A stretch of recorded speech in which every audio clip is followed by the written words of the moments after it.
Ndugu zangu wapendwa, taifa la Mungu, kabla ya kuanza adhimisho la misa,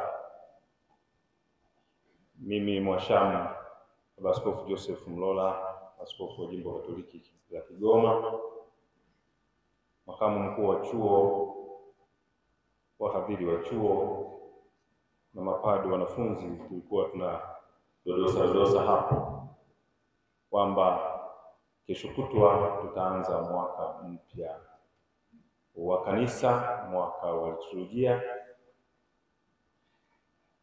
Lakini kwa bahati nzuri pia leo tunaadhimisha misa hii takatifu ikiwa ni ufunguzi wa mwaka wa masomo 2025 2026 hapa Amukta. Kwa hiyo najua inawezekana hatujazoea kutakiana mwaka mpya wakati wa ufunguzi wa mwaka wa masomo, lakini naomba mniruhusu kwa niaba ya Baba Mwashamu Askofu Mlola, mwadhimishi mkuu wa misa, na kwa niaba ya baraza la maaskofu, tuwatakieni nyote heri sana ya mwaka mpya, mwaka wa masomo 2025 2026. Herini sana kwa mwaka huu.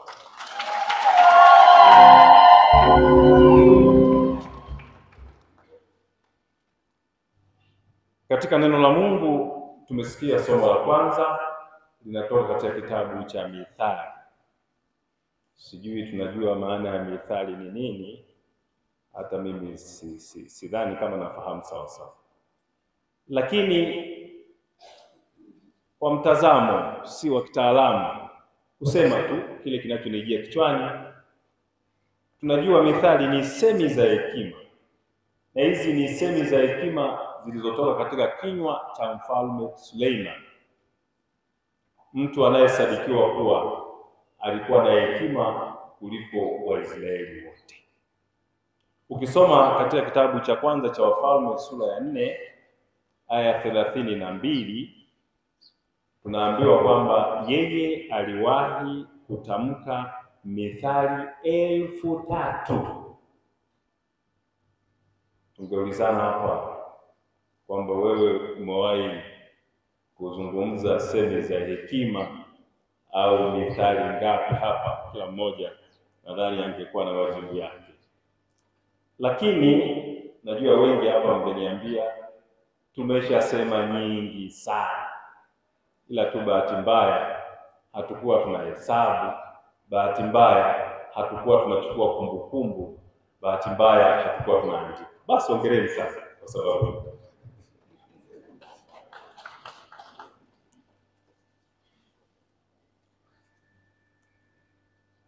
Lakini kwa ujumla somo letu hili tulilosikia leo la kwanza kutoka kitabu cha Mithali sura ya 4 aya ya kwanza hadi ya 13, kama tulivyosikia, ni mausia ya baba.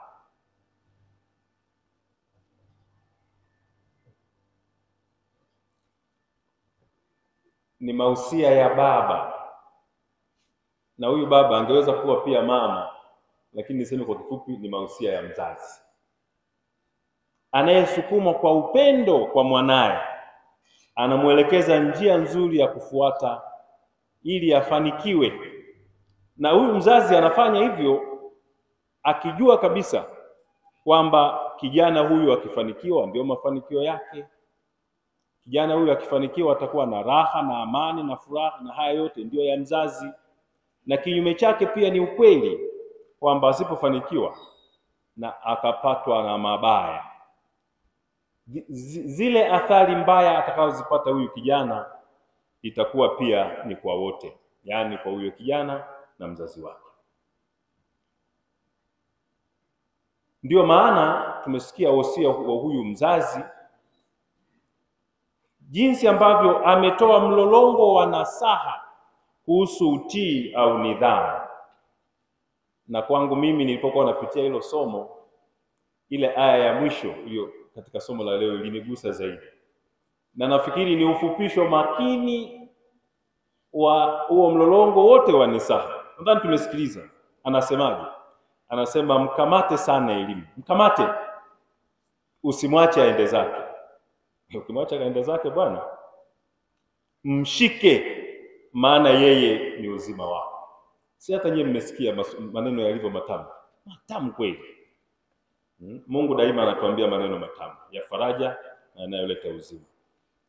Kumbe ndugu zangu, tunapokuwa katika ufunguzi wa mwaka mpya wa masomo 2025 2026, kama alivyosema Baba Kapelano hapa, Mheshimiwa Padri Josephat Mande, najua wako tunaoanza maisha ya chuo kikuu.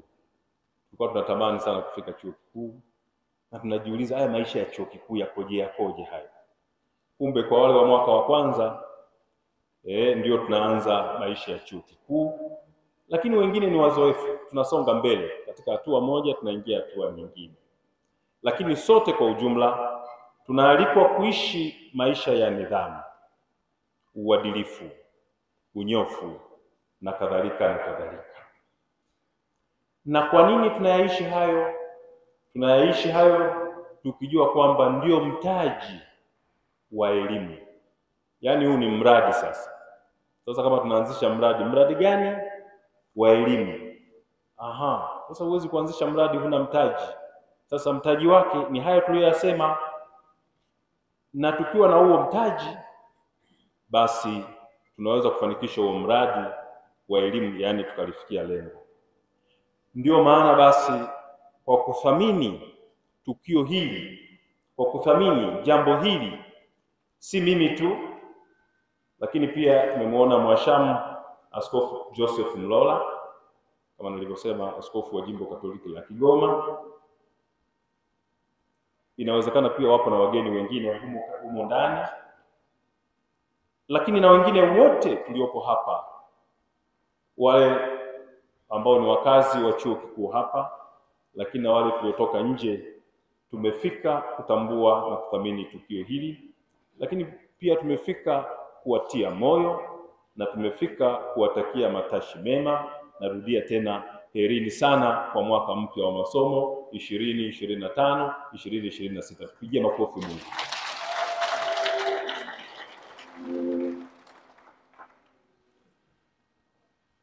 Katika somo la pili tumesikia mifano miwili yenye ujumbe unaofanana. Ni masimulizi. Simulizi la kwanza ni juu ya hazina na simulizi la pili ni juu ya lulu. Nitayaongelea hayo yote mawili japo kwa kifupi. Tukianza na simulizi la kwanza ili tuweze kupata ujumbe wake juu ya hazina. Katika Injili tuliyosikia ni simulizi la mtu mmoja ambaye alienda kufanya kazi. Hatujaambiwa alienda kufanya kazi kama kibarua au alienda kumsaidia mtu, lakini alikuwa anafanya kazi kwenye shamba la mtu mwingine. Mazingira ya somo yanatuonyesha kitu hicho. Akiwa anafanya kazi katika kuchimba na kukatua, humo akagundua kwamba kulikuwa na hazina iliyokuwa imehifadhiwa kule shamba. Miaka hiyo ya nyuma na hata wakati wa Yesu, watu wa Palestina, Wayahudi na Waisraeli labda walikuwa na mifumo ya kibenki, lakini mfumo uliokuwa unajulikana sana, ulikuwa mzuri sana, ulikuwa ni ardhi, kuzika ardhini. Hata sisi hapa wazazi wetu kwa miaka 40-50 iliyopita walikuwa wanatunza fedha ardhini. Tumsifu Yesu Kristo. Basi tumesikia habari za mtu huyu. Alipoiona ile hazina, akaifukua hapo, akaenda kuchimba mahali pengine ndani ya hilo shamba, mahali anapopajua yeye, akachimba, akahifadhi hiyo hazina, akafunika, akaondoka. Na baadaye akaanza kufanya maarifa kuinunua lile shamba. Tuseme huyu ni mjanja au nini? Najua nini mwenyewe. Ni mjanja au ana akili? Mimi sijui. Akaanza kumzenga yule mwenye shamba. bwana kashamba kako bwana, labda kwa anamwambia unaona kalivyo kadogo na nini, wewe unastahili kuwa mtu wa mashamba makubwa, hebu niachie tu mimi nikachukue niendelee tu kulima kawe kakwa. Kumbe ameona kuna kitu na hatujui. Mimi napata fikra kwamba inawezekana hata huyu mwenye shamba hakuwa anajua kama kule ndani kuna hazina, kwa sababu kama ni yeye aliyehifadhi asingeuza. Inawezekana yenyewe ni urithi, labda babu na babu walizika ile hazina akafariki bila kutoa taarifa, sivyo? Tumsifu Yesu Kristo. Basi akaanza kufanya maarifa kuitunza ile ili kuweza kununua lile shamba ili asipoteze ile hazina. Na nimeyasema hayo kwa sababu kama nilivyosema, Wayahudi walikuwa na desturi ya kutunza mali na hazina ardhini, na hata kuna msemo wa Kiyahudi kwamba kuna sehemu moja tu iliyo salama kutunza pesa au hazina, nayo ni ardhini. Huu ni msemo wa wenzetu watu wa Palestina huko Uyahudi, na leo Palestina tunajua ni nchi mbili, lakini wakati ule basi ilikuwa ni nchi moja. Leo tuna Yerusalemu na Palestina, lakini mji wa Biblia Palestina ilikuwa ni nchi moja. Basi kadiri ya maandiko matakatifu tunaambiwa maneno haya: mahali hazina yako ilipo ndipo na moyo wako ulipo. Mahali hazina yako ilipo ndipo na moyo wako ulipo. Injili ya Mathayo sura ya 16, Injili ya Mathayo sura ya 6 aya 21. Baada ya kusema hayo, ni vizuri sasa mimi na wewe tujiulize swali la kwanza: hazina yangu mimi ni nini na ipo wapi? Swali la kwanza. La pili, lakini kabla ya kwenda swali la pili, kwa nini tujiulize swali hili? Hazina yangu ni mimi ni ipi na ipo wapi? Ili nijue moyo wangu ulipo. Maana kama nilivyosema pale, hazina yako ilipo ndipo na moyo wako ulipo. Swali la pili, je, nipo tayari kuuza nilivyo navyo ili niipate hiyo hazina kama yule mtu? Sasa nijizungumzie mimi mwenyewe. Kama mimi ningekuwa wewe, kwa sasa ningesema hazina yangu ni elimu, na nipo tayari kuuza nini nilivyo navyo: mwenye ng'ombe, mwenye mbuzi, mwenye kuku, njugu mawe, kuuza chochote nilicho nacho, hata anasa, starehe na tafrija inapobidi, ili niweze kuipata elimu. Sisi hapa tunaweza kusema tuna sehemu moja tu ya kutunza hiyo hazina yetu ya maisha, nayo ni elimu. Kwamba ninaweza kuuza vyote nilivyo navyo nikaja kuwekeza kwenye elimu. Maana yake nikajifunza kwa bidii na nikaitafuta elimu kwa gharama zote. Sijui mimi nilipokuwa mwanafunzi, na hata sasa ni mwanafunzi wa namna gani, ni mwanafunzi wa maisha. Lakini na nyinyi mnajua tulipokuwa tunasoma, na ninyi inawezekana imetokea shule ya msingi, sekondari, hata hapa chuo inawezekana. Wakati mwingine kwa utani kuna watu wanaweza kutuuliza au kutuambia, wanapoona labda una bidii sana katika kusoma, wakakuuliza, wewe unasomea kijiji? Utamjibuje mtu wa namna hiyo? Kwani Mwalimu Nyerere aliwahi kusemaje? Mwalimu Nyerere aliwahi kusema maneno haya kati ya mengi semina za hekima nyingi alizosema. Alisema hivi: baadhi ya wananchi wetu watatufanya tutumie fedha nyingi sana katika elimu yao, ambapo wengine hawana elimu hata kidogo. Kwa hiyo wale wenye bahati ya kupata elimu ile, ni wajibu wao kulipa ile sadaka waliojitolea watu wengine kwa ajili yao. Wao ni kama mtu aliyepewa chakula chote kilichopo katika kijiji chenye njaa, ili apate nguvu za kumwezesha kwenda kijiji cha mbali kuleta chakula kwa ajili ya wenzake.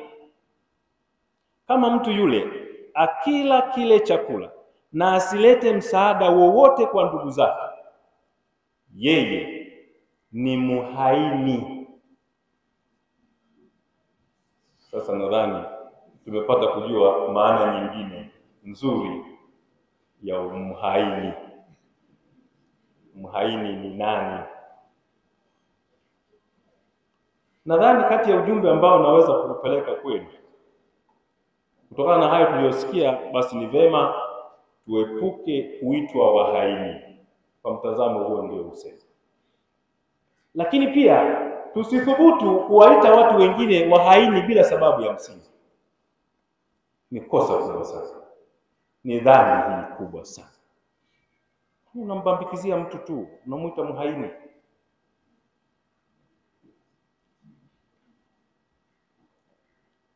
Ndugu zangu, furaha ya kugundua hazina yako au elimu itafanana na huyu aliyekuwa tayari kuuza vyote alivyo navyo ili aimiliki hiyo hazina. Yeye aliiona kwa bahati, kwa sababu alikuwa akijishughulisha. Nanyi mmeiona kwa bahati, kwa sababu mlikuwa mkijishughulisha tangu shule ya awali, shule za msingi, sekondari, na sasa mpaka hapa chuoni, mkiwa chuo kikuu, mmetambua thamani ya elimu. Basi endeleeni kusoma kwa bidii. Kumbukeni, kati ya misemo mingi, mmojawapo, mtakacha uvunguni sharti. Lakini kuna msemo mwingine kwa lugha ya kigeni, naomba mniruhusu tujigenishe, na hapa sitatoa tafsiri kwa sababu wote mnajua Kiingereza. Kuna msemo unaosema expecting success without hard working is like boiling an empty pot and waiting for soup.